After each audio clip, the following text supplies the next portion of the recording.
Hi,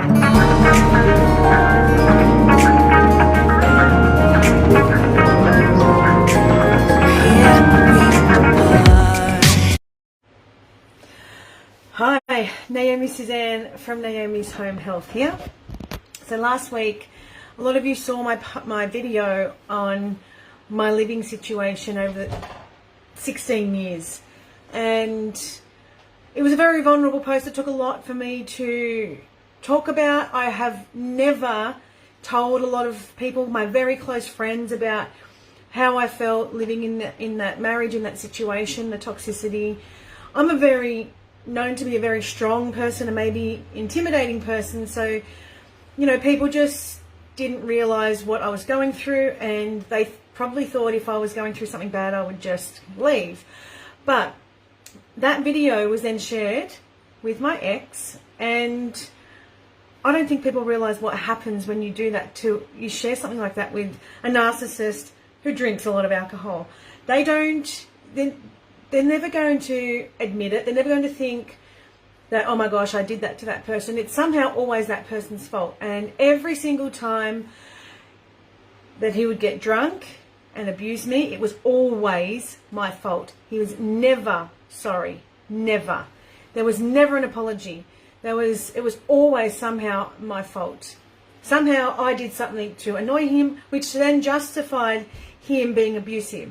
So whoever shared that video has obviously never been in that kind of situation, and it doesn't stop because you get out of it. They don't just become a better person or a nicer person.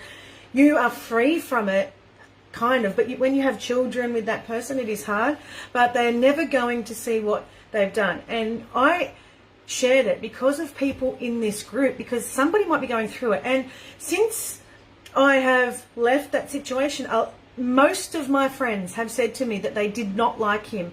And no, but one person actually, when I first met him, said that they told me, my cousin told me they did not like him.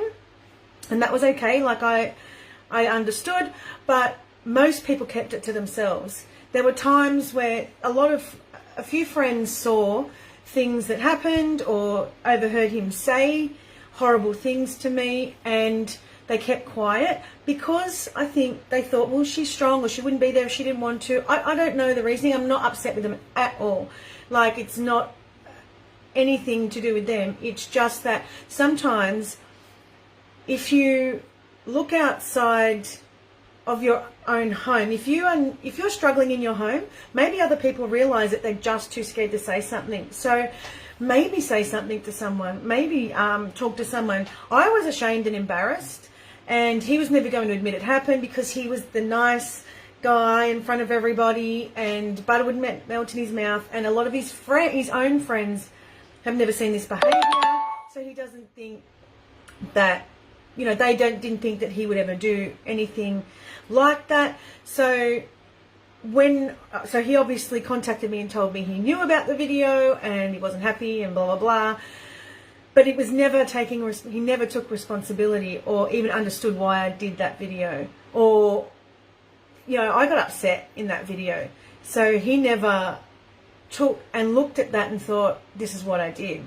This is what I created. I made this person who I'm supposed to love, who is the mother of my children, feel like shit, and like she had no help or support for her health condition, or that did I actually help keep her sick for a while, whatever it was. There's no accountability. And there were so many instances I didn't say anything to anybody. And what I think I'm trying to say to you is, don't be ashamed, don't be embarrassed. It is not your fault how someone treats you, but it is up to you how you allow someone to treat you. You can't change them, but you can change your situation. You can't change how they treat you. You're not going to change how they treat you. It doesn't matter what you do. They are not going to change. You're not going to change them. So if you can move on, that is the best thing to do, because even if you have a friend that treats you like shit, you don't have to be friends with that person. They treat you that way because you allow them to. And that is what was happening here with me. I was allowing it. I stayed here.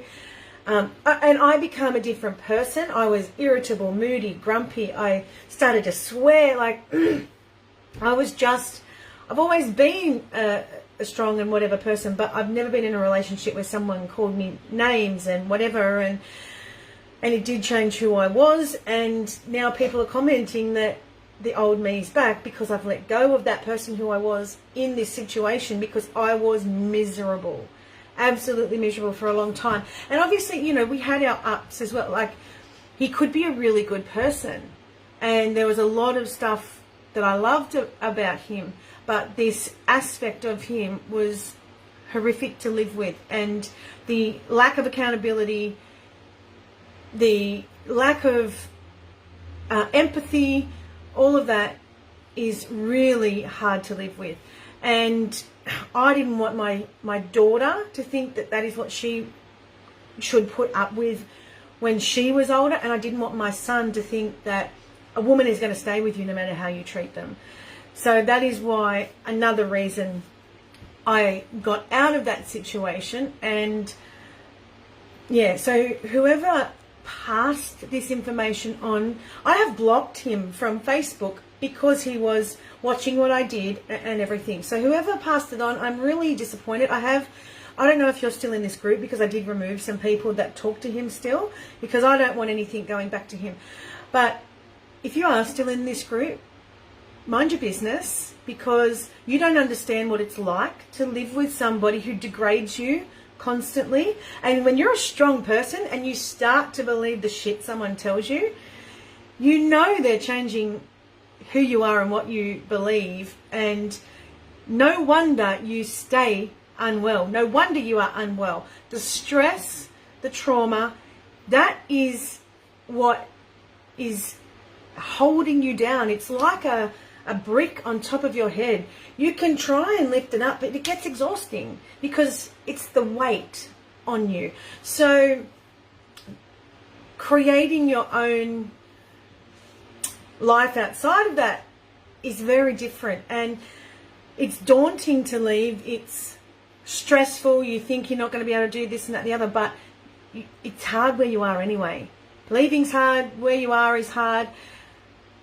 Choose what hard you want to have, basically. But please, if you have a friend who you think might be struggling in a relationship, please don't be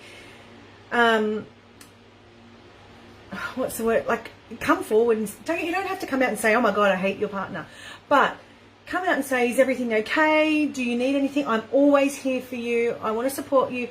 Just let them know that you're there, or you've noticed something, or whatever. They may not talk to you again. I don't know. That's not me. I wouldn't have done that. But just let them know that you're there for them, because it's really important that they have support. And don't wait until they've done it themselves, or you just don't know what people are living through. So make sure that you let that person know that you're there for them, regardless of what you think the reaction is going to be, because sometimes they are waiting for somebody to say something or notice something. So go and offer that support to them. Don't be afraid. It is important. And just let them know that you've noticed things, because sometimes you think that everyone's on their side. Oh, everyone thinks he's great. Everyone, because they're talking to him, they're being nice to him, or whatever. So it's not always the case. Sometimes they're doing it for your benefit, and they don't want to hurt your feelings. So they're doing it for you in the first place. But sometimes people just don't know how to approach it. So always, if you have a friend in that situation, let them know that you're there for them, and you don't have to tell them what you're there for, but do let them know that you're there for them, to take some of the pressure off them and the weight off their shoulders. Like, it's invaluable to have that support from somebody. So I just wanted to say, don't go passing on. You don't know what happens in other people's homes. So if you hear that somebody is behaving badly, don't go and say something to them. Don't go and dob the person in that's been vulnerable and telling the story. You don't understand what's going to happen then, because they take it out on that person. It's never their fault. It's always that person's fault. Like, it's my fault for sharing it. And I never told anybody. I told, like, our wedding day, I lied about what happened on our wedding night to everybody. We had a destination wedding. Everybody was with us the next day. And things were brought to our attention from the hotel staff about what had happened that night in our room. And I lied to every single person and said, no, that wasn't us. It was us. It was him being abusive to me on our wedding night. And to this day, it never stopped him. He never thought, wow, that was ridiculous. Like, so I lied to everyone, and he stood there with me and lied. He never spoke up and said what happened. So I've only told one person that ever. And they didn't. I thought it would help him if this person knew, but they never ever helped him at all. And I've never told anybody else because I was ashamed that I allowed it to happen.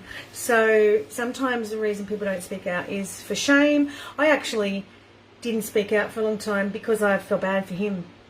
He never felt bad for me, but I felt bad for him. I still feel bad, like, oh, should I say something? Should I speak up? You know what? He has control of his own actions. And I just want to be here to help support everybody in this group who may be going through the same thing. So you have my support. I understand where you're coming from, and please reach out.